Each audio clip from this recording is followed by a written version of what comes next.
Hey guys, how you doing today? I wanted to give a quick video and share this with you. And today I wanted to talk about the idea of fortifying your life, And Monday and Tuesday, Rachel and I took off and we went to Newport and we celebrated our anniversary a few weeks early, celebrating 16 years. And we just needed to disconnect. And so I'm so grateful to my mom and Jenny for watching the kids the first time in a really, really long time that we spent 2 nights away without the kids. It was the first time in a really, really long time that I turned off my phone, and her phone blew up, but mine didn't until I turned it back on.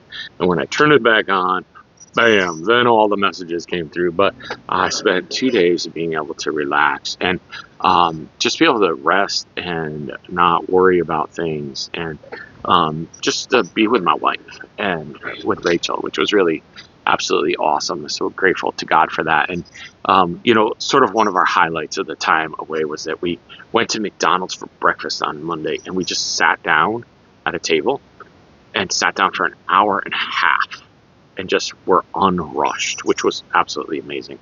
One of the things we did was we went to a fort. We went to Fort Adams in Newport.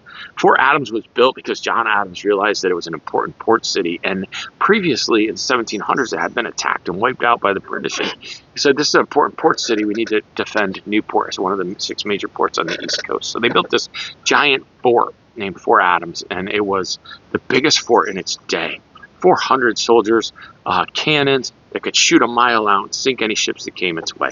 So I asked the lady, I said, was this fort necessary? Did this ever save America? She said, absolutely it did, because nobody would ever have considered attacking Newport. Any other attempts would go some other place, or even more so, other countries would say, no, there's no point even attacking. We can't get them.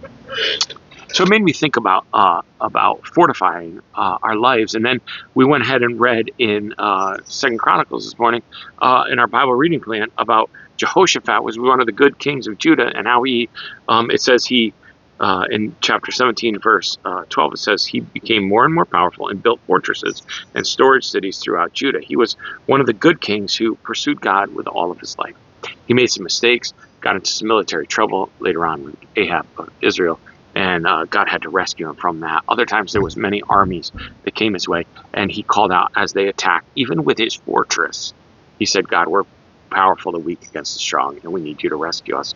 And they stood strong, and God gave them the victory. So the question that I was just sort of thinking is, man, what fortress are we talking about? Like, what fortress do we depend on to fortify our life? And even Jehoshaphat realized that God was his fortress, that he was the powerless against the mighty, and that he needed God to rescue him. And so what about us? I would love to have fortified my life. Today, I'm recording this video at home because I'm sharing a car with Rachel today because my car is broken down.